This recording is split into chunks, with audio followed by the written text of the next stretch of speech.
सोचिए एक ऐसी जगह जो धर्म, इतिहास और पॉलिटिक्स का एक संगम है, जहां हर साल हजारों भक्त शिव जी के दर्शन के लिए निकलते हैं। लेकिन पिछले 4 साल से यह सफर बंद पड़ा था और अब एक नया चैप्टर की शुरुआत होने वाली है। दोस्तों, कैलाश मानसरोवर यात्रा एक बार फिर से शुरू होने जा रहा है और इसे सिर्फ एक तीर्थ यात्रा मत समझिए। दरअसल ये भारत और चाइना के बीच बदलते संबंधों का एक इंडिकेटर भी है। दोस्तों, गलवान क्लैश के बाद चाइना ने इस यात्रा पर रोक लगा दी थी, लेकिन अब नए डिप्लोमेटिक बातचीत के बाद यह पावन यात्रा वापस से शुरू होने वाली है। लेकिन सवाल यह उठता है कि चाइना अभी मान कैसे गया? क्या इंडिया चाइना के बीच सब कुछ नॉर्मल हो गया है या यह सिर्फ एक टेम्पररी समझौता है? दोस्तों, आज हम इस वीडियो में सिर्फ ये नहीं देखेंगे कि यह यात्रा कैसे वापस स्टार्ट हो रही है, बल्कि हम इसके जियोपॉलिटिक्स, इतिहास और आगे की पॉसिबिलिटी भी डिस्कस करेंगे। तो वीडियो को एंड तक जरूर देखिए। कैलाश मानसरोवर का महत्व। दोस्तों, कैलाश पर्वत सिर्फ एक पहाड़ नहीं है, यह एक आस्था का केंद्र है। यह वही जगह है जहां भगवान शिव का निवास माना जाता है। यह वही मानसरोवर झील है जिसे देवताओं का स्नान स्थल कहा जाता है। और यह वही यात्रा है जो हर साल हजारों श्रद्धालुओं के लिए एक सपने जैसे होती है। लेकिन 2020 के बाद यह सपना अधूरा रह गया। चाइना ने यह यात्रा बंद कर दी क्योंकि गलवान घाटी में भारत चाइना के बीच तनाव बढ़ने लगा था और उसी बीच चाइना ने कैलाश मानसरोवर यात्रा पर भी प्रतिबंध लगा दिया। दोस्तों, पिछले 4 साल से लोग इंतजार कर रहे थे कि कब यह यात्रा फिर से शुरू होगी और अब फाइनली 2025 में यह यात्रा वापस शुरू हो रही है। लेकिन सवाल यह है कि चाइना ने अभी यह फैसला क्यों लिया? क्या यह सिर्फ एक डिप्लोमेटिक मूव है? दोस्तों, भारत और चाइना के बीच पिछले कुछ महीनों में कई बड़े मीटिंग्स हो चुकी है।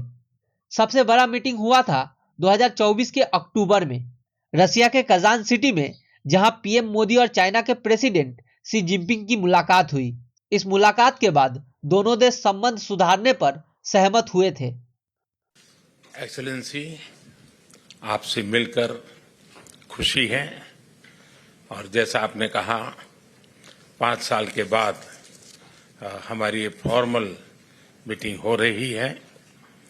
हमारा मानना है कि भारत और चीन के संबंधों का महत्व केवल हमारे लोगों के लिए ही नहीं, लेकिन वैश्विक शांति, स्थिरता और प्रगति के लिए भी हमारे संबंध बहुत अहम है। एक्सेलेंसी, सीमा पार पिछले 4 वर्षों में उत्पन्न हुए मुद्दों पर बनी सहमति का हम स्वागत करते हैं। सीमा पर शांति और स्थिरता बनाए रखना हमारी प्राथमिकता रहनी चाहिए। म्यूचुअल ट्रस्ट, म्यूचुअल रिस्पेक्ट और म्यूचुअल सेंसिटिविटी हमारे संबंधों का आधार बने रहना चाहिए। आज इन सभी विषयों पर बात करने का अवसर मिला है। मुझे विश्वास है कि हम खुले मन से बातचीत करेंगे और हमारी चर्चा कंस्ट्रक्टिव होगी। दोस्तों, फिर 2025 में एक और बड़ा रीजन है संबंध सुधारने का। दरअसल ये दोनों देशों के बीच डिप्लोमेटिक रिलेशन का 75वां एनिवर्सरी है। इसीलिए दोनों देश चाहता है कि अपने संबंधों को फिर से सुधारा जाए।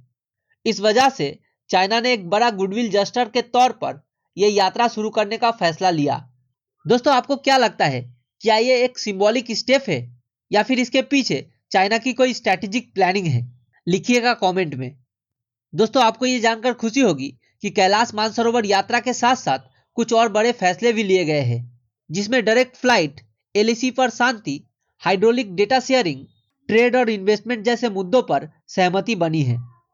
डायरेक्ट फ्लाइट की बात करें तो भारत और चाइना के बीच दोबारा डायरेक्ट फ्लाइट चालू की जा रही है। मतलब अगर आपको चाइना जाना है तो अब हांगकांग या बैंकॉक के थ्रू नहीं जाना पड़ेगा। दोस्तों, ये दोनों देशों के ट्रेड और टूरिज्म के लिए बहुत बड़ा डिसीजन है। एलएसी पर शांति की बात करें तो अक्टूबर 2024 में दोनों देशों ने अपने सेना पीछे खींच ली है। मतलब दोनों देशों के सैनिकों के बीच जो तनाव था वो कम कर दिया गया है। Hydrological data sharing. दोस्तों, चाइना ने ब्रह्मपुत्र और सतलुज नदियों का डेटा देना बंद कर दिया था, जो अब वापस शुरू होगा। दरअसल ये भारत में आई बाढ़ों को मैनेज करने के लिए बहुत जरूरी है। और अगर ट्रेड और इन्वेस्टमेंट की बात करें तो चाइना चाहता है कि भारत के साथ इकोनॉमिक प्रॉब्लम सुधरे, क्योंकि उसका इंडियन मार्केट में हमेशा से एक बड़ा हिस्सा रहा है। लेकिन क्या यह सब सिर्फ एक पॉलिटिकल ड्रामा है? क्या चाइना बस अपनी इमेज सुधारना चाहता है? दोस्तों, ये बात तो सच है कि चाइना हर फैसले के पीछे अपना फायदा देखता है। दरअसल पिछले कुछ सालों में भारत ने चाइना से इंपोर्ट कम करना शुरू कर दिया है, और यही कारण है 2023-24 में इंडिया का चाइना से इंपोर्ट पहली बार 5% कम हुआ। इस वजह से चाइना चाहता है कि रिलेशंस वापस सुधरे। दोस्तों, चाइना पर जियोपॉलिटिकल प्रेशर भी है। यूएस, ऑस्ट्रेलिया, जापान और भारत मिलकर इंडो पैसिफिक में चाइना को चैलेंज कर रहा है, और यही कारण है कि चाइना चाहता है कि कम से कम भारत के साथ रिलेशन नॉर्मल रहे, ताकि उसको स्ट्रैटेजिक लॉस ना हो। दोस्तों, चाइना के सामने तिब्बत का इशू भी है। दरअसल कैलाश मानसरोवर तिब्बत में है, और तिब्बत एक ऐसा मुद्दा है जो हमेशा से चाइना के लिए सेंसिटिव रहा है। इस वजह से भी चाइना अपनी पॉलिसी को नए तरीके से सेट कर रहा है। तो क्या भारत चाइना पर विश्वास कर सकता है? दोस्तों, अब सवाल यह उठता है कि भारत के लिए क्या सही है। दरअसल भारत को अपनी स्ट्रैटेजिक स्वतंत्रता बनाए रखनी होगी। कैलाश मानसरोवर यात्रा की सुरक्षा और एक्सेसिबिलिटी पर ज्यादा फोकस करना होगा। चाइना से ट्रेड रिलेशन सुधारने चाहिए, लेकिन अपनी डिपेंडेंसी कम रखनी होगी। इसीलिए भारत को एक बैलेंस अप्रोच लेकर चलनी होगी, क्योंकि चाइना पर पूरी तरह विश्वास नहीं किया जा सकता।